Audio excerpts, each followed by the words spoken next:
may mga expectation ako sa matanda na parang hindi ko maintindihan dahil nung mamit ko si Tita Lolen 6 years ago, no? 6, oh. Bago Pandemic. mag-pandemic. Nagtataka ako kasi... Ay, hindi, matagal na. Bible study kay Tita Sol. Itong taon na yata. Matagal na. Baka ganun na. 8 o 7. Mga ganun na po. Nagtataka ako kasi po, parang, hindi ko maintindihan, parang matagal na natin siyang kilala, no? Parang ganun. Agad-agad. Approach. Tapos, nang siya po ay magpabaptize sa church, hindi namin siya sinasabihan na gawin niya yun, pero ginagawa niya ng pusa yung dapat gawin. Parang gano'n po. Gano'n po si Tita Lolen. Basta sa paglilingkod. Hindi siya kailangang sabihan na, Tita, gawin natin to. Siya yung nagpupusang gumawa. Gano'n po si Tita. Ginagawa niya po yung bagay na, yung sinasabing dapat gawin, ginagawa niya po. Walang nagsasabi sa kanya. Gano'n po, no? Kaya nakikita ko po yung puso niya na talagang ano po. Mapaglingkod po siya, no? Mapaglingkod po siya sa family niya at higit sa lahat, mapaglingkod po siya sa tunay na Diyos. Amen. Kaya si Tita Lolen po ay hindi mawawala po sa puso po natin. Mga kapatid, sa pag-alala kay Tita Lolen, tayo po'y tumayong lahat.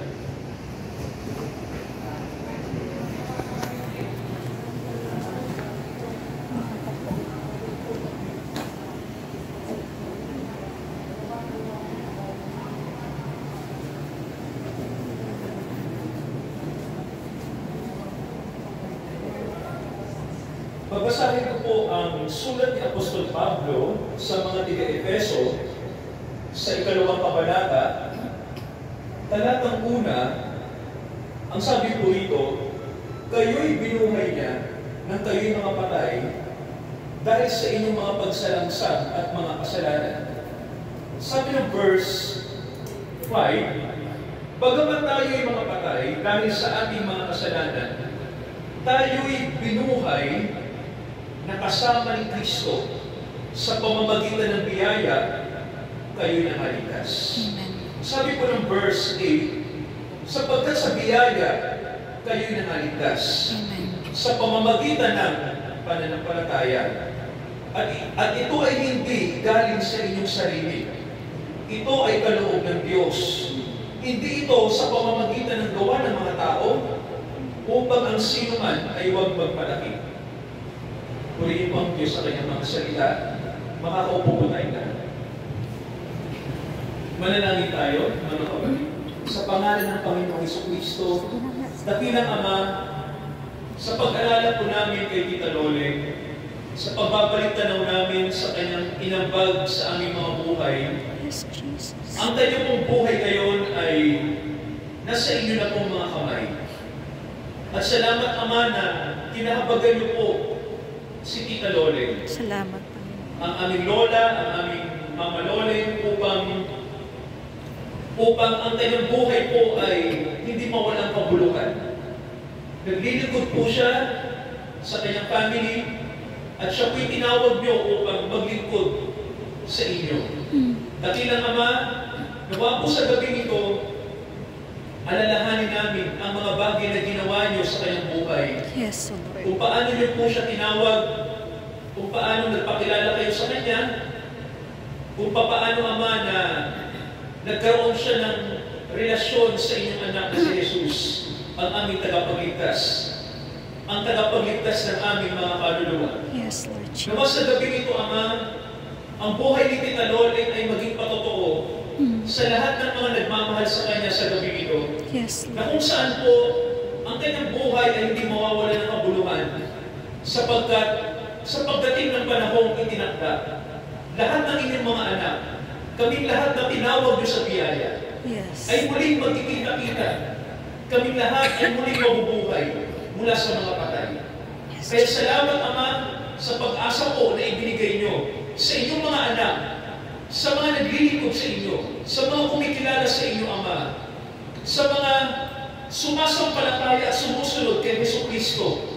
Napakahalaga po ng buhay ng mga taong ito. Tunay, Ama, na sila'y liwanag, sila po'y ilawan sa mundo ito.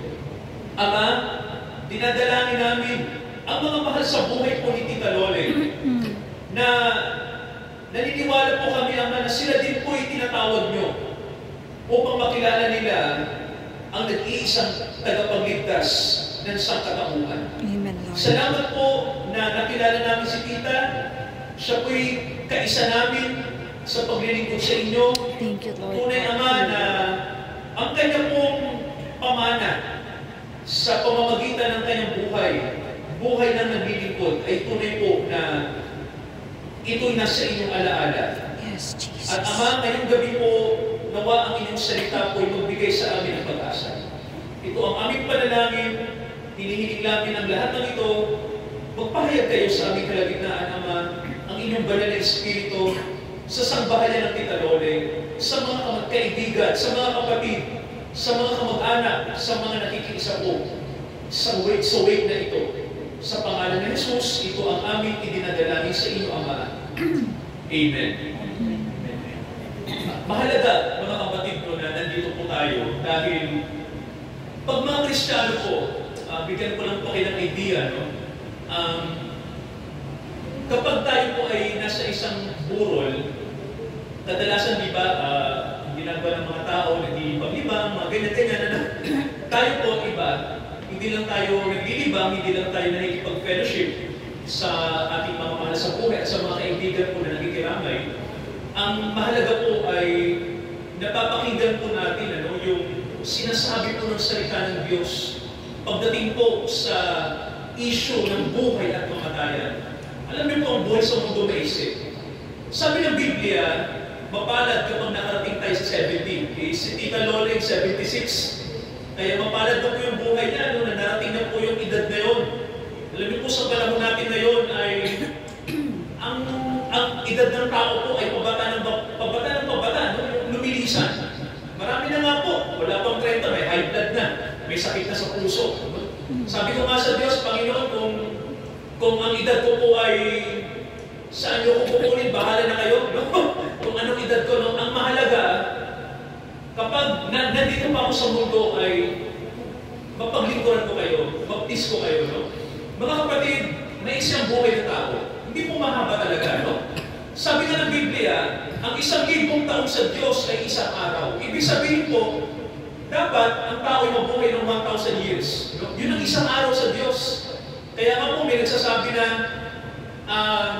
mahaba na ang buhay kapag naka-100 ka. Hindi po, maisin din po yun. No? Ang buhay po ng tao ay nakadesign na 1,000 taon na isang araw. Pero sabi nga ng Bible, hindi nangyari yun dahil ang tao ay nagkasala. Sabi ng Biblia, ang tao ay namatay dahil ang tao ay nagkasala. Kaya dumating ang kamatayan dahil sa kasalanan. Yun mga kapatid ko, kaya ang buhay natin natuldukan, no? Sabi nga po, ang buhay sa mundo ay pinahiram. Hindi po tayo ang may-ari. Sabi ng Biblia, ang buhay ay galing sa Diyos at babalik din sa Diyos pagdating ng araw. Kaya ang buhay natin sa mundo ay pahiram. Hindi po tayo ang may-ari. Itinatakda ng Diyos ang buhay at kamatayan dito sa mundo. Kaya po, ang tanong po sa ating mga kapatid ay, ang buhay po ba natin sa mundo ito ay tayo po ba ay may katiyakan na tayo po ay pupunta sa Diyos? No? Mahalaga po yung tanong na yun. Kasi mga kapatid, no, may sinasabi po sa Biblia, no, na kamatayan. No? Ano ba yung kamatayan na to? No? Ito, pakinggan po natin ito. Sabi rito, kayo'y binuhay niya nang kayo ay mga patay dahil sa inyong mga pagsalangsang at mga kasalanan. So dito po, pinakikita ng Biblia sa atin, mga kapatid, no, na ang kamatayan ay hindi po ito yung kamatayan pisikal lamang. No? Sabi rito, kayo'y binuhay niya nang kayo ay mga patay dahil sa kasalanan. Sa Bible po, pag sinabing patay, ang ibig sabihin po nun, hiwalay sa Diyos. No? Ito po ang ibig sabihin ng Biblia. No? Pag sinabi ng tao po ay patay, ibig sabihin na hiwalay ka sa Diyos. Ibig sabihin po, buhay ka man sa pisikal, ibig sabihin po nun kahit ikaw ay malusog,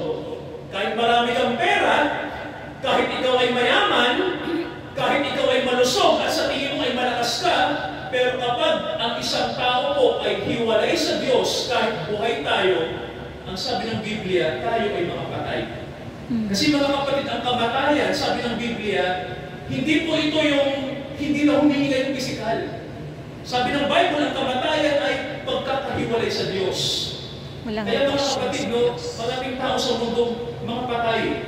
Bakit, Pastor? Kasi pag sinabing patay, mga tao na disconnected sa Diyos.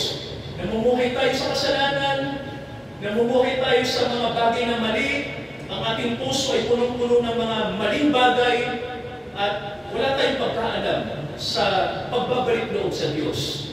Kaya sabi ng Bible, ang mga tao ay patay. Ngayon po maganda, sabi ng Bible sa atin, may paraan para tayo ay maalis sa kasalanan. Para mga kapatid, hindi tayo mawala ng pag-asa kapag dumating ang kamatayan sa atin, yung kamatayan pisikal. Sabi ng Bible, ang tanging pag-asa natin para muli tayo mabuhay ay yung tinatawag po na biyaya. Sabihin nyo nga po biyaya. Biyaya. Yes. So ano po ba yung biyaya? Sabi po ng Bible, eto, no, napapakinggan ni Tita Lorin to, no? Nung siya ay nasa lupa pa, no? Kasi po, ang Biblia po may turo, no, na ang katawan ng tao po, pag namatay, wala na yung totoong lole, no? Sabi ng Bible, ang katawang lupa natin parang bahay ito, no? Ito'y bahay. Kapag namatay ang tao, umaalis yung kaluluwa at espiritu niya.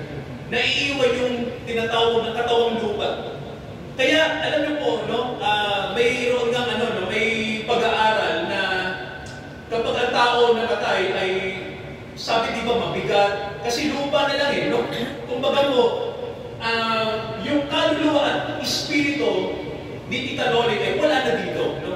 Hindi na natin kasama, no? Yung katawang lupa niya yung nandito sa kabaong, pero yung kanyang kaluluwa at espiritu ay nandoon na sa kabila. Kaya itong nakikita natin mga kapatid, no? Katawan ni Tita Lorin yan, no? Pero hindi na siya yan. Wala na siya dito ngayon, no? Nandun na siya sa kabila. So ganun din ang mangyayari sa atin mga kapatid. Pagdating ng tinakda sa atin, lahat naman tayo mamamatay dito, no? Tinakda po sa atin yan. Kaya po sabi ng Biblia sa atin, may turo, no, may turo po na kapag tayo po ay bibigyan ng Diyos ng buhay na walang hanggan, no?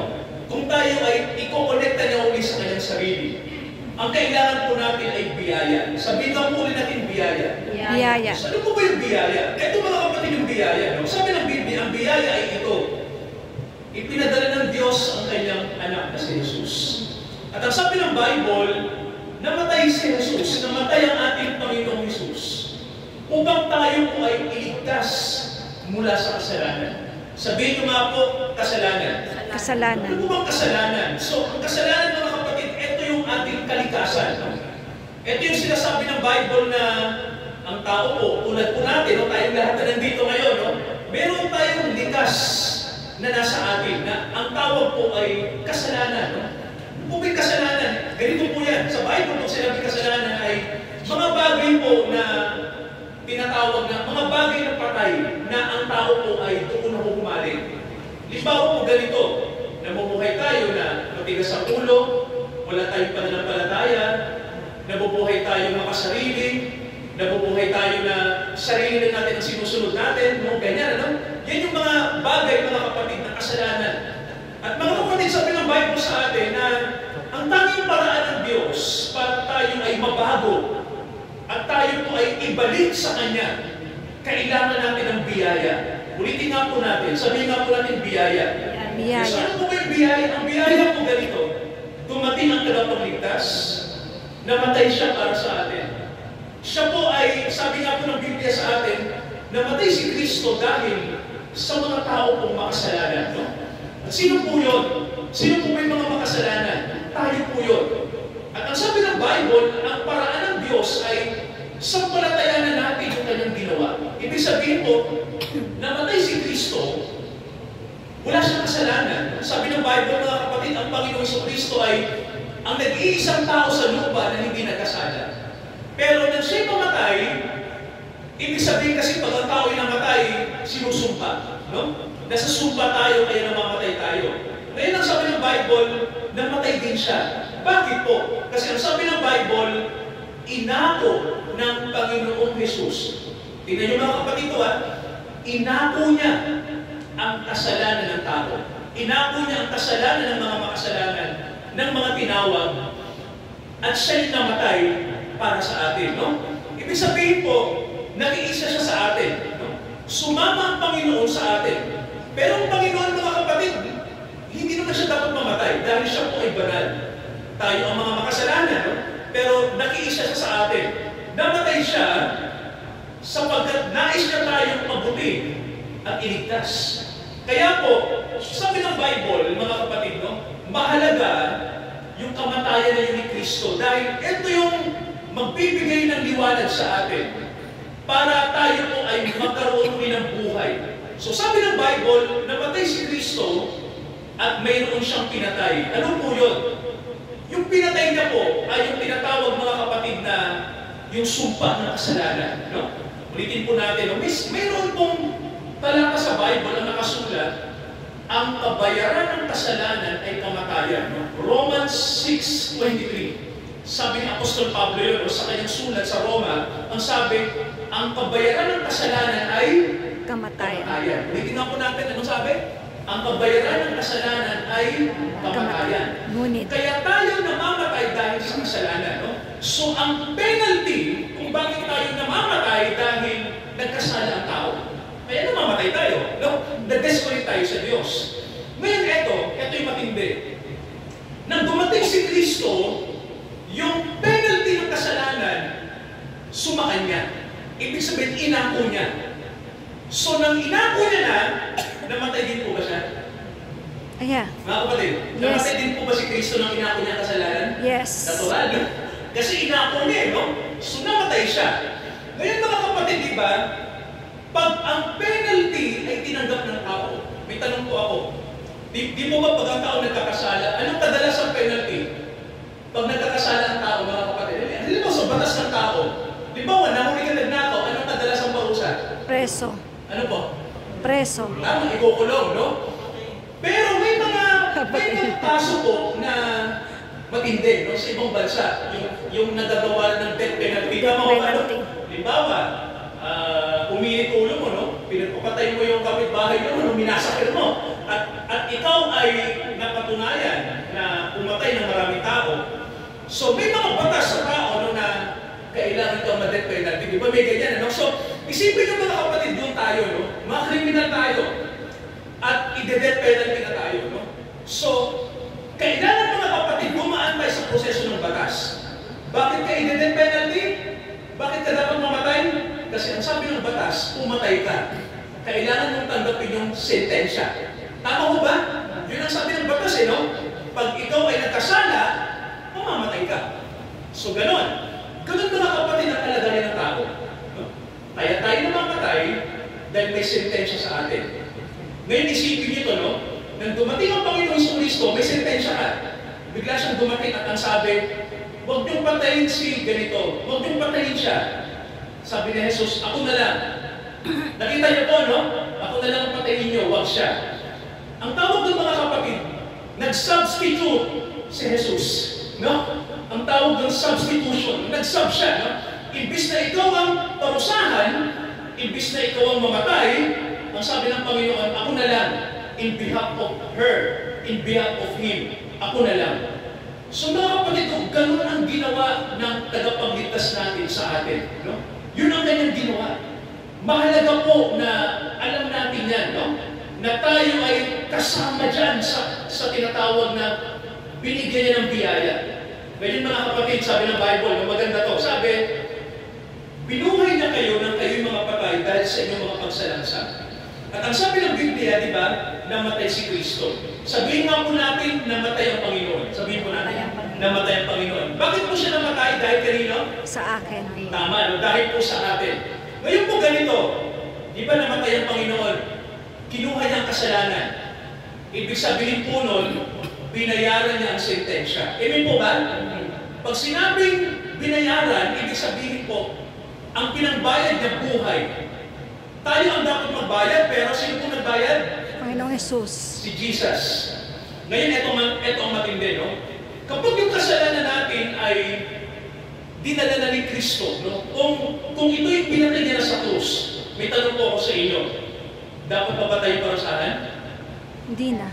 Sige mga kapatid, dapat ba bang parusahan kung ang kasalanan mo ay binayaran niya na? Hindi na. Sige po, anong sagot?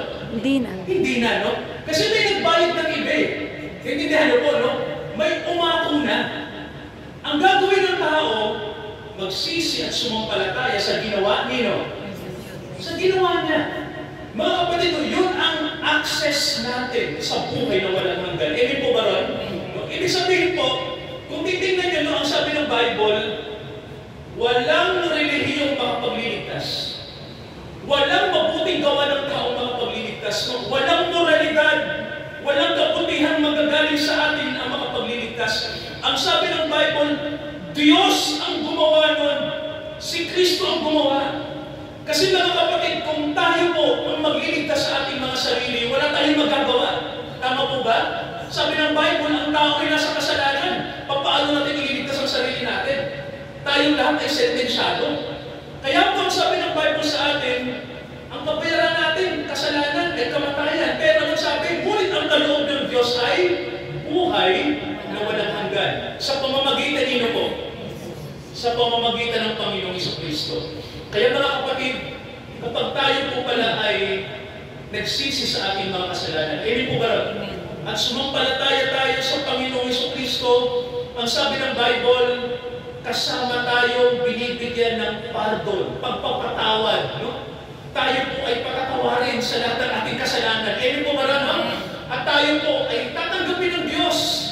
Kasi mga kapatid, ang hinahabol ng Diyos, hindi naman yung tao nagbabanal-banalan. Dahil wala naman talagang banal. Tama ko ba?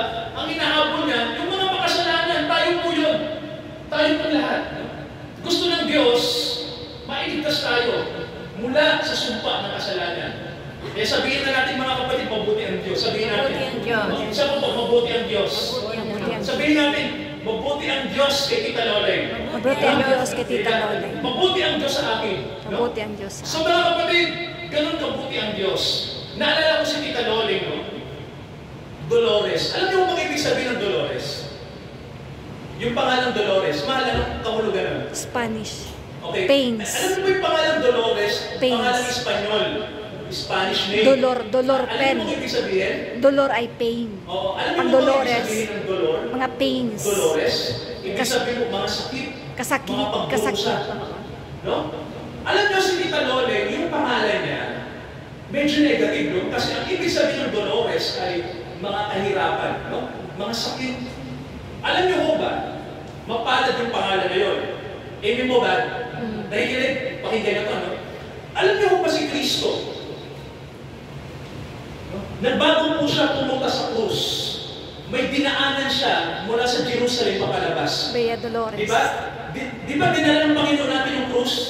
Yung krus, simbolo ng ating mga kasalanan. Amen po ba, no? Dinala niya yun. Dinala ng Panginoon.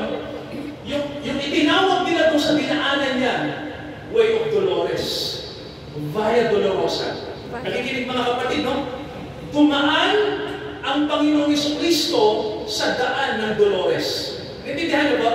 Mga kapatid, no? Via Dolorosa. Daan ng paghihirap.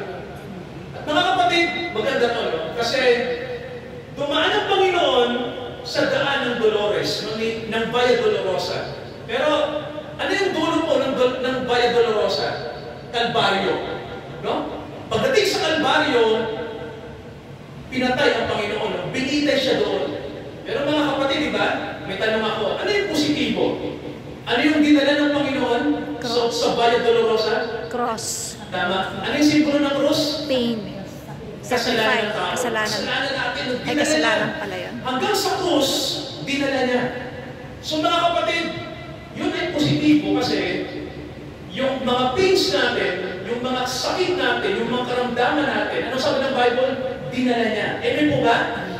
Dinala niya. Nakiisa siya sa atin.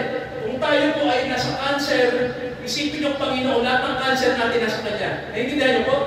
Kaya kung titignan niyo, no, ang Panginoong Jesucristo, hindi siya humiwalay sa atin. Amen po ba? Nakiisa siya sa ating sakit, sa ating kahirapan, sa ating pagdurusa, hindi tayo iniwan ng Panginoon. Eh, di ba mga kapatid, no? Hindi tayo iniwan. Sumama siya sa atin. Kahit sa daan ng sakit at karamdaman, sinamahan niya tayo.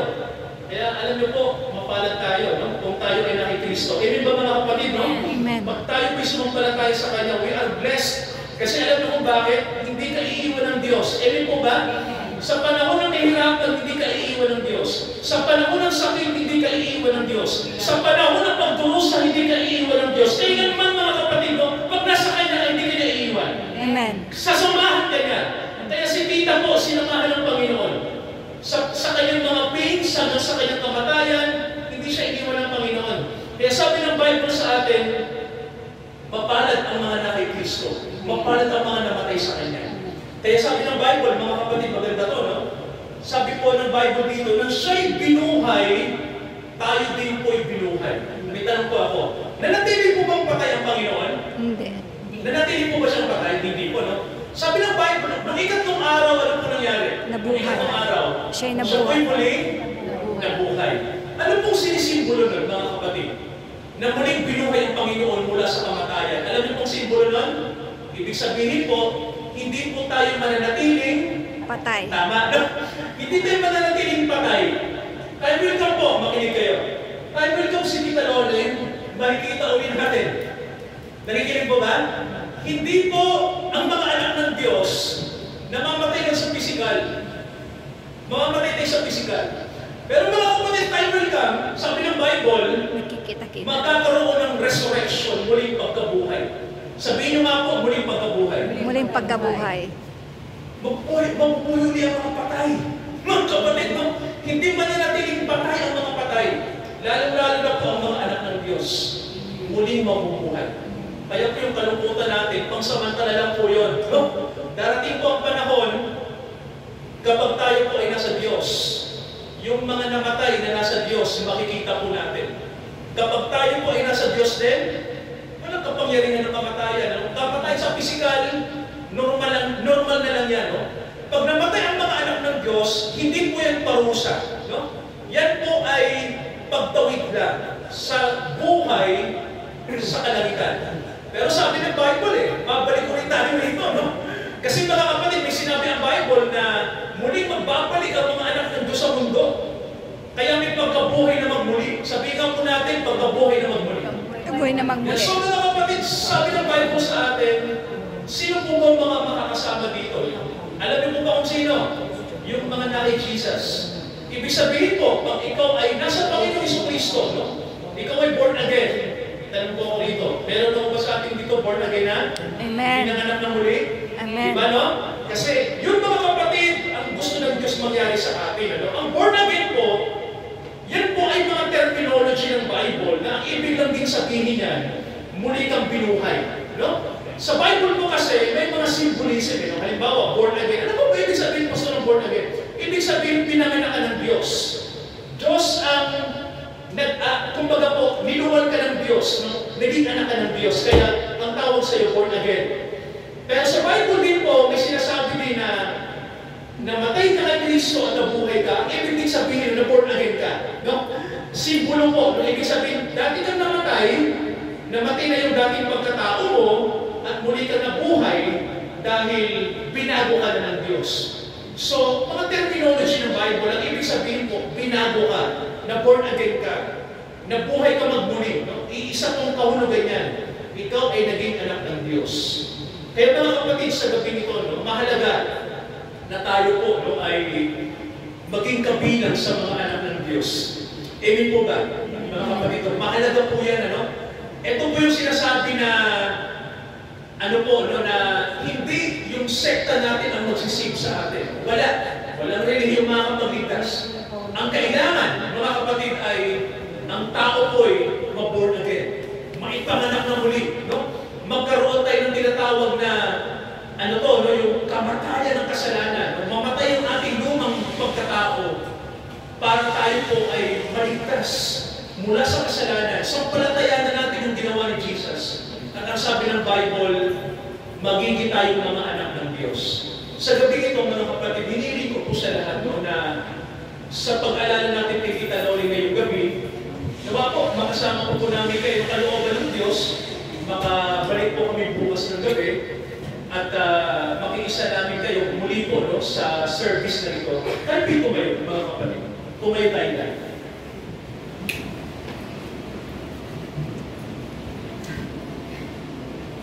Tayo po ay tumalangin po. Manalangin po.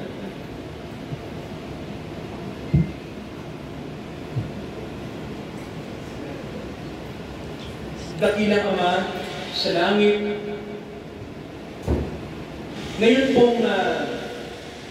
pong lamay ni Tita Lori po, inaalala po namin ang kanyang naging buhay na siya nasa lupa. Yes. Naniniwala kami, Ama, na masayang-masaya na po si Tita dahil siya'y kapiling niyo po. Siya'y nasa isang lugar na hindi madidescribe ang tunay na kagandahan. Yes. Sinabi ni Apostol Pablo na indescribable ang paraiso na kinaroroonan ng mga anak ng Diyos. Isang lugar, Ama, na nandoon ang mga born-again believers, ang mga Kristiyano po, na talagang binago niyo ang buhay. Amang makalangit, nawa po dito sa lupa, habang nandito kami, nandito po ang mga mahal sa buhay ng Tita Lori. Mga kaibigan, mga kasama po namin sa church, mga fellow Christians. Ama, nandito kami, hindi lang namin inaalala ang inyong biyaya kay Tita Lori. Nais din po namin, Ama, na italaga namin ang aming mga buhay sa inyo. Amen, Lord. Dahil, Ama, si Tita Loli, alam namin, siya'y nasa ligtas na kalagayan na. Yes. Wala nang pagdurusa, wala nang anumang hirap at sakit, at wala ding kamatayan dahil napagtagumpayan niyo na ang lahat ng ito sa pamamagitan ng aming tagapagligtas. Amen. Si Tita Loli po ay nasa inyo ng mga kamay. Ang mahalaga, Ama, yung mga nasa lupa, kami nandito ngayon, na kung saan po ay may mga bagay pa po na dapat namin isettle sa inyo ngayon sa buhay namin. Amen. Amang makalangit, nawa po, lahat ng kaluluwang nandito ngayon, lahat ng kaluluwa na nandito, na hindi pa nila natitiyak na sila ay pupunta sa inyo. Ama, tawagin niyo sila, bigyan niyo sila ng liwanag, Yes. makilala nila ang Panginoon Jesucristo Yes. na kanilang Panginoon at tagapagligtas. Makilala nila ang Panginoon sa kanilang mga buhay. Dahil nasa Panginoong Jesus ang tunay na kapayapaan, ang tunay na kagalakan, ang tunay na kasayahan, ang tunay na pag-asa. Nasa Kanya ang patubunan ng lahat ng bagay. Dakilang Ama, tawagin niyo po ang mga kaluluwa na wala pa pong pagkaalam, na wala pa pong personal na relasyon sa inyong anak. Amen. Amang makalangit, tumawag kayo ng mga kaluluwang nandito ngayon na nangangailangan ng pag-asa, na nagnanasa, na sila'y magkaroon din ng buhay na walang hanggan. Tawagin niyo sila, Ama, kung paano niyong tinawag si Tita Loli. Yes. Tawagin niyo rin po ang mga kaluluwa ng aming mga kasama po ngayong gabi. Dahil, Ama, mas matutuwa po kayo. Mas matutuwa ang maraming mga anak nyo na nandyan na po, na kami ay maging anak nyo rin, na kami ay makasama sa inyong kaharian. Amang makalangit, nagagalak ang maraming mga anghel sa langit sa isang kaluluwa na nagbabalik loob sa inyo, na handang sumunod sa inyo. Tunay, Ama, ito'y isang regalo, biyaya nyo na hindi kailanman mapapalitan ng anumang bagay sa mundo kapag kami po ay nasulat na ang aming mga pangalan sa aklat ng buhay. Amen. Ama, salamat sa buhay ni Tita Loli na sa kabila po ng mga dinadaanan namin sa mundo ng mga karamdaman, mga sakit, mga hindi inaasahan. Hindi nyo kami iniiwan. Kasama namin kayo at binibigyan nyo kami ng pag-asa. Amang makalangit, salamat po sa biyaya nyo na dumating ang inyong anak upang ang sangkatauhan po ay magkaroon ng pag-asa na hindi kami manglupaypay, bagos sumampalataya kami at sumunod sa inyo. Dahil Ama, nasa inyong salita, nasa inyong anak ang aming mga buhay. Kayo lamang po ang pwedeng magbigay sa amin ng eternal life. Ang inyong Panginoong Jesucristo ang aming tagapagligtas. Salamat po sa araw na ibinigay niyo sa amin. Salamat, Ama, sa patotoo ng buhay ni Tita Lole. Ama, ngayong gabi po, nawa lahat ng kaluluwa na tatanggapin ng inyong anak na si Jesus ay tunay po na ang inyong biyaya ay sa kanila. At kami magiging mga blessed. Magiging kami daluyan ng pagpapala. Dahil, Ama, dinadala namin ang buhay na walang hanggan. Dito sa lupa, temporary lang ang aming pamumuhay sa pisikal. Hindi kami magtatagal sa mundong ito. Haharap kami sa inyo, tatawid din kami sa tinatawag na kamatayan, pero Ama, wala nang kapangyarihan ang kamatayan sa mga anak nyo. Dahil tinubos nyo na kami, binigyan nyo na kami ng katiyakan kung kami po ay nakay Kristo Jesus. Yes, Lord. Pagpalain niyo po ang bawat isang nandito ngayon, ang sambahayan ng Tita Lolen, ang kanyang mga anak, mga apo, nawa Ama, kayo ang gumabay sa kanila at itinatalaga namin sila sa inyo, nasasamahan niyo sila at dadalhin niyo sila sa inyong habag. Amen. Amang makalangit sa lahat din po ng mga nagmamahal kay Tita Loli ngayong gabi, dalhin niyo sila sa inyong habag. Salamat, Ama, binigyan niyo kami ng pag-asa sa buhay na ito, na kung saan po pinakita niyo sa amin na ang kamatayan ay hindi ang katapusan. Ito'y pasimula ng buhay para sa amin. Ito ang aming panalangin, dakilang Diyos. Tinataas namin kayo, pinupuri namin kayo, pinasasalamatan namin kayo, alang-alang po sa pangalan ng aming manunubos na si Jesucristo na namatay at muling nabuhay para sa amin. Salamat po. Amen. Amen. At amen. Amen. Magandang gabi sa atin.